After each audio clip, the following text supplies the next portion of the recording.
오늘 하나님이 우리에게 주신 말씀은 마태복음 27장 3절부터 5절까지의 말씀입니다. 함께 말씀을 읽어보도록 하겠습니다. 그때에 예수를 판 유다가 그의 정죄됨을 보고 스스로 뉘우쳐 그 은 30을 대제사장들과 장로들에게 도로 갖다 주며 이르되 내가 무죄한 피를 팔고 죄를 범하였도다 하니 그들이 이르되 그것이 우리에게 무슨 상관이냐 네가 당하라 하거늘 유다가 은을 성소에 던져놓고 물러가서 스스로 목매어 죽은지라. 아멘. 어제에 이어 오늘은 예수님을 팔아넘긴 가룟 유다에 대한 이야기입니다. 예수님은 마태복음 26장 21절에서 제자들에게 이렇게 말씀하셨습니다. 너희 중에 한 사람이 나를 팔리라. 그러자 제자들은 근심하게 되고 예수님에게 오히려 나는 아니지요, 나는 아니지요 라고 묻게 되죠. 가룟 유다도 마찬가지였습니다.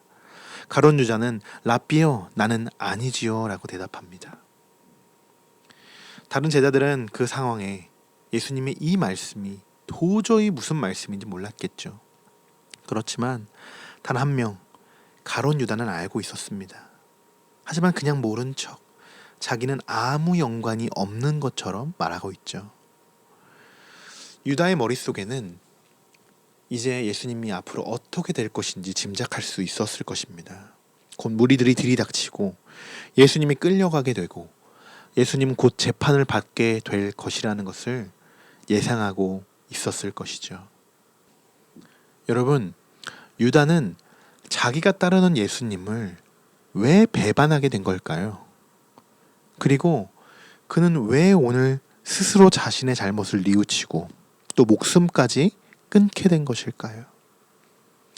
오늘 사건의 개요를 살펴보면 그는 은 30의 예수님을 팔아넘기게 됩니다.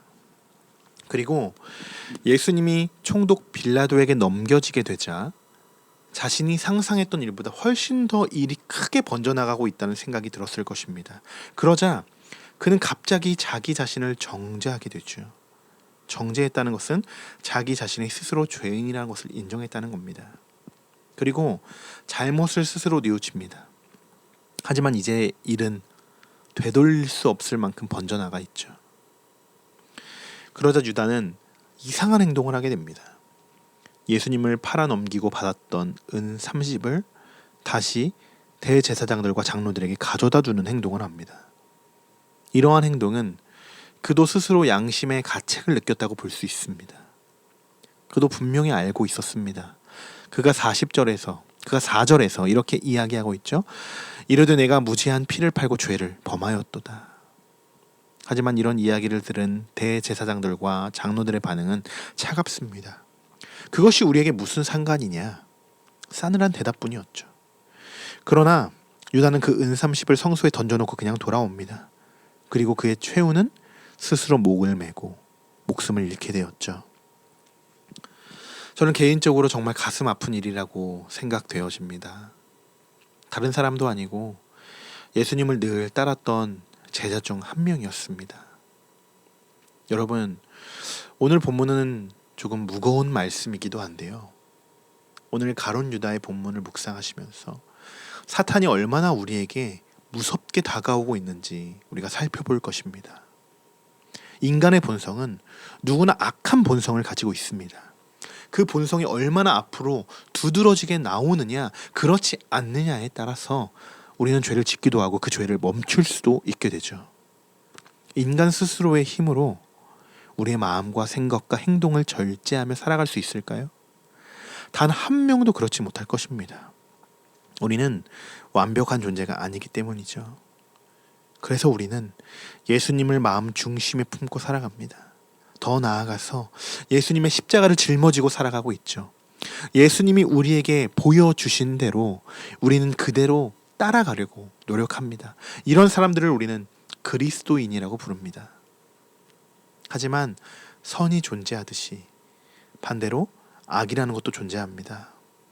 타락한 천사로부터 시작되어 지금에 있어서도 계속적으로 우리를 공격하고 있는 사탄의 세력은 우리가 생각하는 것보다 훨씬 더 강하고 위협적입니다. 가룟 유다는 예수님을 따랐던 제자였지만 그도 사탄의 공격을 피할 수는 없었습니다. 누가복음 22장 3절의 말씀입니다.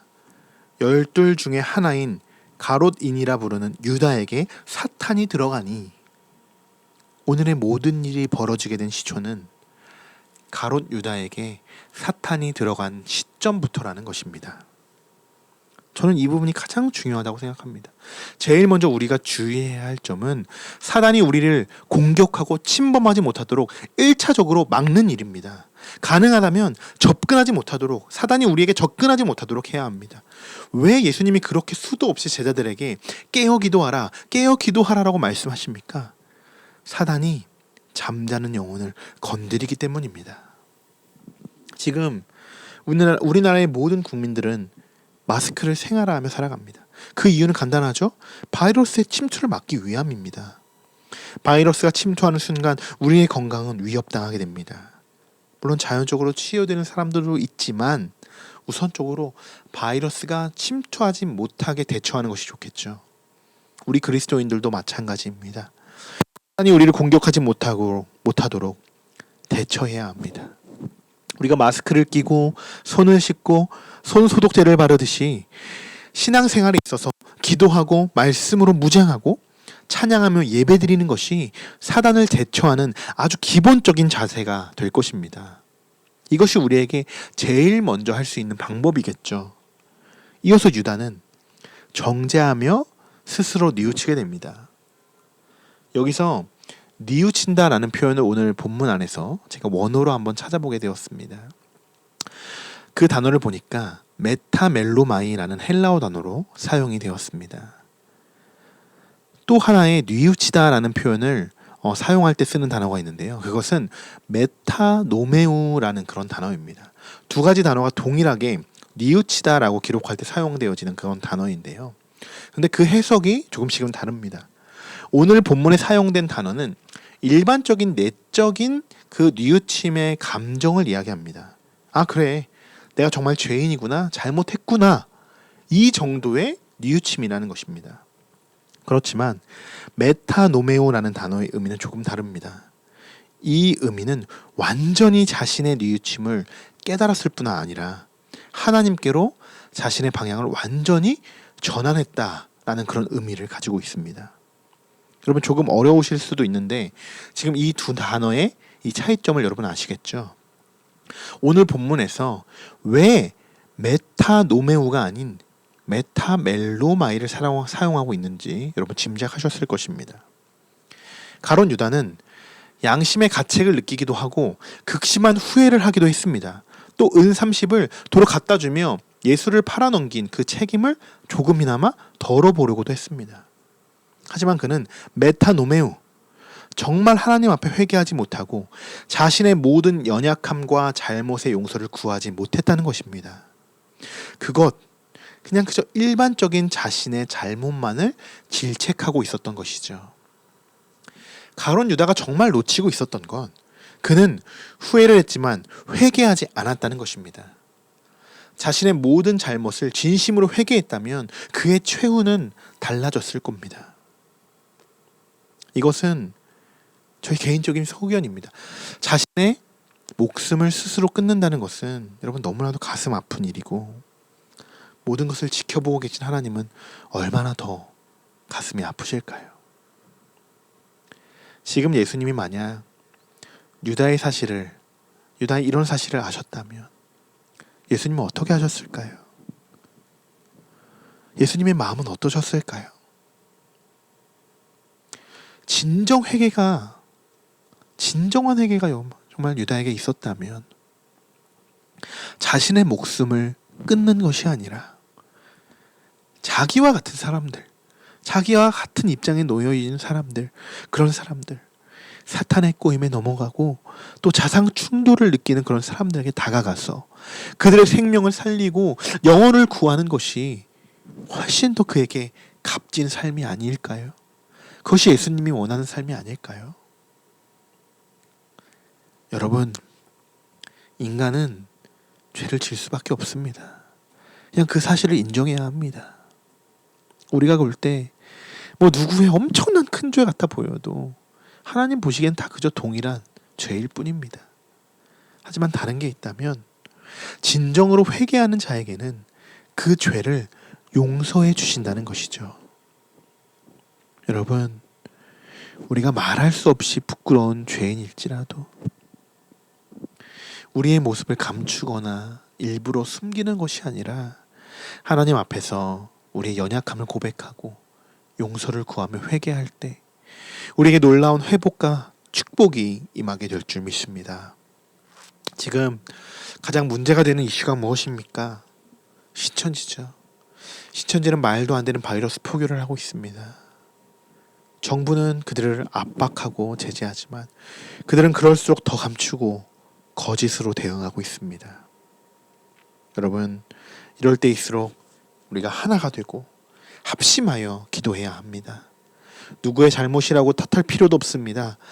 우리도 유다와 같은 상황이었다면, 같은 입장이었다면 장담할 수 없기 때문이죠. 우리는 그저 기도할 뿐입니다. 오늘 우리는 간단히 두 가지를 살펴보았습니다. 첫 번째, 사단이 우리를 공격하고 침범하지 못하도록 1차적으로 막아야 된다는 것입니다. 그리고 두 번째, 진정으로 회개하며 기도해야 한다라는 것이죠. 오늘 하루를 시작하면서 여러분의 영적 상태를 점검해 보시기 바랍니다. 나는 지금 어떤 상태인가? 사단이 침투하기 전인가? 아님 이미 침투해 있는가? 그렇다면 우리는 지금 어떻게 대처해야 하고 기도해야 하는가? 사단이 틈타지 않도록 여러분 깨어 기도하고 또 죄인된 우리의 모습을 회개하며 기도하는 오늘 하루가 되시기를 간절히 소망합니다. 기도하겠습니다. 오늘 유다의 행동은 특별한 사람만이 할 수 있는 행동이 아닙니다. 어느 누구도 장담할 수 없는 일이고 질책할 수 없는 일입니다. 그러나 우리는 오늘 말씀을 통하여 사탄의 계략에 넘어가지 않겠다는 다짐을 하게 되었고 사단이 한시도 우리를 공격하지 못하게 기도해야 한다는 것을 깨닫습니다. 오늘 하루 하나님의 귀한 말씀을 붙들고 나아가는 우리 성도님들 위해 하나님의 절대적인 능력으로 우리를 보호하여 주시고 코로나 바이러스 속에서도 지켜주셔서 오직 하나님만 바라보고 나아갈 수 있는 그런 귀한 하루가 될 수 있도록 인도하여 주옵소서. 오늘도 희강이와 유진이와 조경장 원사님 그리고 함께 나누지 못하는 우리 성도님들 위에도 하나님 함께하여 주옵소서. 모든 것을 감사드리며 예수님의 이름으로 기도드립니다. 아멘.